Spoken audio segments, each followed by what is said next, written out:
Alors vous allez sélectionner avec la flèche noire le bloc texte, donc flèche noire, le bloc texte.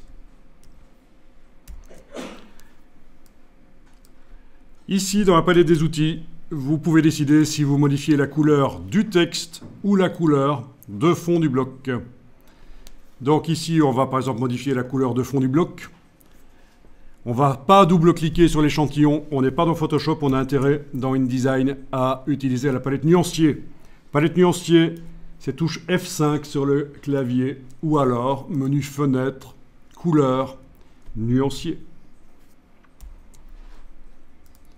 On va créer une couleur pour le document ici.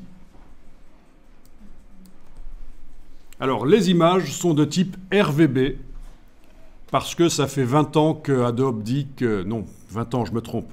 24 ans, je pense. Que Adobe dit qu'il vaut mieux faire des mises en page avec des images RVB, ce qui peut paraître surprenant à certains qui auraient suivi des études précédemment dans le monde de l'infographie ou du graphisme, et on leur mettait des points au moins si les images n'étaient pas en CMJN. Maintenant, dans la mise en page, il faut que les images soient RVB, c'est mieux, à moins qu'on ait une très bonne raison de le faire.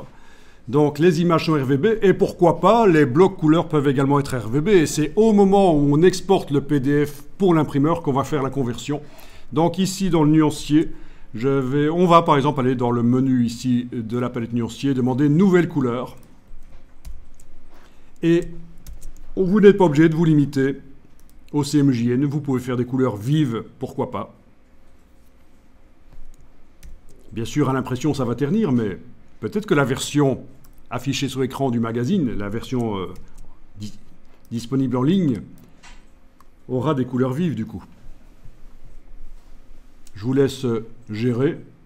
Vous voyez qu'on vous dit ça va ternir à l'impression, ça va devenir ça. Mais au moins sur l'affichage écran, ce sera bon. Et peut-être même que la couverture va être imprimée avec une technique d'impression meilleure que la technique 4 couleurs traditionnelle. Peut-être qu'on l'imprime en 6 couleurs. Ça arrive souvent, les magazines.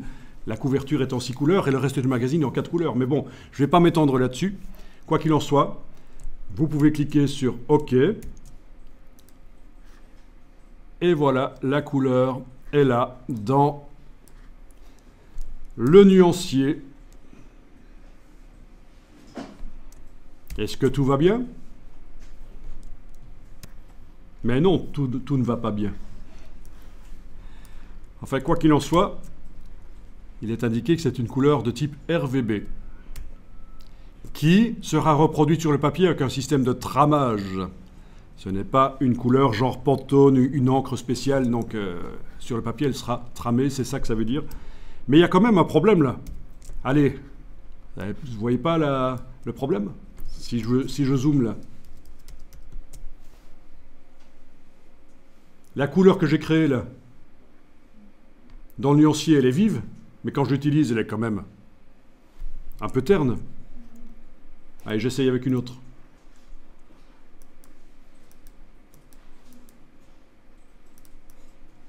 Voilà. Voilà, ça se voit encore plus là. Je sais que depuis le film Barbie, vous avez développé une sensibilité au rose, donc vous allez encore mieux voir. Donc c'est juste parce qu'il faut demander à InDesign d'afficher les couleurs telles qu'elles sont vraiment. Donc dans le menu Édition, vous allez sur Espace de fusion des transparences et vous demandez Espace RVB. Et voilà. Alors l'autre couleur que j'avais créée, voilà. Ah, ça arrache quand même. Allez, je vais aller la modifier en double-cliquant sur elle. Quand même. Case aperçu cochée. Ce qui me permettra de voir la modification de cette couleur partout où elle serait éventuellement utilisée sur la page, voire même sur toutes les pages du document. C'est ça l'intérêt d'utiliser le nuancier plutôt que de créer les couleurs en double-cliquant là-dessus à la manière Photoshop. C'est qu'on peut influencer le look de tout un document. Voilà. Ok, donc c'est ça. Ah, petite astuce, tant qu'on y est. La couleur vous convient, mais pas sa luminosité. Vous voudrez la rendre plus claire ou plus sombre. Vous voyez comment on fait? Non? Je vous donne une astuce qui fonctionne dans Illustrator, Photoshop, InDesign. La touche Shift, la touche majuscule. Vous prenez un curseur et vous modifiez le curseur en ayant la touche Shift et ça modifie les 3 curseurs en fait. Ah, il ne veut plus le faire là. On va recommencer. C'est mon système de zoom qui a fait foirer le truc sans doute. Touche Shift, voilà. Ah, le problème c'est que je suis arrivé là au fond et il ne veut plus bouger en fait. Mais ça modifie quand même la couleur, vous voyez. Hein. Il y a des limitations, quoi. Hein. Voilà. Voilà. Alors, la couleur du texte, vous avez toujours le bloc qui est sélectionné. Oui, la couleur du texte, quand on a différents textes dans un bloc, différentes couleurs, il faut le sélectionner avec l'outil texte pour arriver à déterminer, pour que InDesign comprenne, entre guillemets, quel est le texte qu'on veut modifier. Mais, étant donné qu'on n'a qu'un seul bloc vraiment dans ce... un seul texte vraiment dans ce bloc, je veux dire, ça va aller. Donc, je ne suis pas obligé de sélectionner le texte avec l'outil texte. Je peux le sélectionner avec la flèche noire, le bloc. C'est ce que je fais là. Et donc, il faut quand même que dans la palette des outils, à ce moment-là, j'indique que je vais modifier la couleur du texte et pas du bloc. Donc, vous cliquez sur le petit T ici. Vous mettez la case, si ce n'est pas déjà le cas, la case de fond, le remplissage du texte à l'avant-plan. Et dans la palette nuancier, F5 pour la faire apparaître éventuellement, vous allez pouvoir créer une couleur pour le texte. Bien. Alors, quelque chose qui peut être intéressant, que je fais d'habitude en allant chercher directement la pipette ici dans la palette des outils, l'autre pipette là derrière, mais qui existe ici dans la création de nouvelles couleurs, c'est d'utiliser la pipette là. Vous appuyez, vous gardez appuyé, vous voyagez sur les photos et vous allez pouvoir aller puiser éventuellement une couleur qui fait partie d'une des photos. Pourquoi pas? Ok. Une fois que la couleur est faite, on peut double-cliquer sur elle, la modifier, ou un nouveau pipette et aller puiser quelque part. Voilà. Alors ce qui est intéressant, c'est qu'elle fonctionne également en dehors de la page. Même l'interface de InDesign peut servir à aller puiser les couleurs, même le dessus, là, le dessus, non pas le dessus. Ça ne marche pas sur le menu, mais l'interface, ça marche. Donc on ne va pas puiser la couleur que sur les photos qui sont là. Ça peut marcher avec toute l'interface de InDesign. Enregistrer le document. Donc je suis au numéro 52.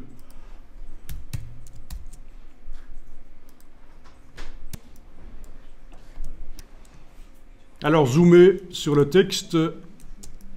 C'est donc un effet de découpe. Un effet de découpe, et pour que l'effet de découpe soit un peu plus convaincant, on va tenter de mettre un contour sur le texte qui va un peu montrer comme l'épaisseur du carton qui est découpé. Parce que là, on ne sent pas une épaisseur sur ce qui est découpé. Donc c'est un petit effet spécial. Alors je signale tout de suite que par rapport à Illustrator, tout ce qu'on peut faire comme effets spéciaux sur du texte dans InDesign, c'est un peu faible. Illustrator est bien sûr, quand il s'agit de travailler des titres, Illustrator est beaucoup plus fort que InDesign. Mais malgré tout, on peut tenter quelques petites choses ici dans InDesign. Ah oui, pourquoi est-ce que c'est souligné en zigzag chez moi? Petite parenthèse, c'est parce que dans le menu texte, pas menu texte, excusez-moi, menu édition, orthographe, j'ai enclenché la vérification orthographique dynamique comme dans Word. Mais là, je vais peut-être aller la décocher. Donc ça souligne tous les mots qui sont faux. Voilà. Partout dans le document. Mais c'est pas très utile, puisque de toute façon, il suffit de demander de passer le correcteur orthographique et il vous dit ce qui est faux, il vous propose des alternatives. Donc voilà. Est-ce que vous aviez aussi ce soulignement? Non? Ok. Donc c'est que ça n'est pas propre au document, c'est propre au fonctionnement de mon InDesign et moi, comment je l'avais fait fonctionner. Donc on en était à dire, le bloc doit être sélectionné avec la flèche noire. On va indiquer qu'on modifie la couleur du texte et cette fois-ci, plus spécifiquement, la couleur du contour du texte. Donc vous mettez la case contour à l'avant-plan. Ensuite, on va dans le nuancier, on va aller dire qu'on va créer une nouvelle couleur. La nouvelle couleur, je vais la faire en RVB. Je vais faire du gris. Pour faire du gris, c'est très simple, il suffit de mettre la même valeur, 50 par exemple, touche tabulation, 50, touche tabulation, 50, touche tabulation. Oui, tabulation, c'est pour passer au cartouche suivant, pour valider ce que j'ai mis dans le premier cartouche. Voilà, c'est du gris. Avec la touche Shift, je peux prendre et choisir un peu mieux encore le gris. Ok, je vais faire comme ça. Peu importe, vous n'êtes pas obligé de prendre la même valeur que moi. Et voilà, vous avez le contour sur le texte enregistré, le document. Comme ça, on garde cette étape pour les archives. Numéro 53. Toujours avec le bloc sélectionné, toujours en train d'indiquer que je modifie la couleur de contour du texte qui est dans le bloc. Je vais double-cliquer sur l'échantillon de gris ici, enfin sur l'échantillon là, voilà. Et il s'ouvre, et j'ai la case aperçu qui est cochée. Et quand, avec la touche Shift, je modifie n'importe lequel des trois curseurs, ça modifie l'intensité de gris. Et j'aurais dû zoomer avant de faire ça, pour bien voir ce que je suis en train de faire. Je recommence, je zoome, voilà. Voilà, c'est ça. Voilà, et je vais même le faire clair, vous voyez. Comme ça, on a cet effet un peu de découpe. Alors, l'épaisseur du contour devrait être modifiée par notamment la palette contour, menu fenêtre contour. Menu fenêtre contour, je suis à 1 point, je vais passer à 0,25 par exemple, ou 0,50. Et on peut évidemment taper ce qu'on veut là-dedans, touche tabulation, ça va valider. Voilà, donc ça fait un petit effet de découpe, comme vous voyez. Pourquoi pas? Encore une fois, dans Illustrator, on ferait beaucoup mieux parce qu'on pourrait décaler le contour par rapport à la forme, donner l'impression que l'angle de la caméra montre plus le contour du bas que le contour du haut, je veux dire l'épaisseur. Enfin, vous voyez. Donc là, c'est un peu faible. Ah oui, pour bien voir ce qu'on fait, on pourrait temporairement repasser à affichage, performance d'affichage de qualité supérieure. Affichage, performance d'affichage de qualité supérieure, et on verra peut-être un peu mieux les choses. Voilà. Ok. Enregistrer le document.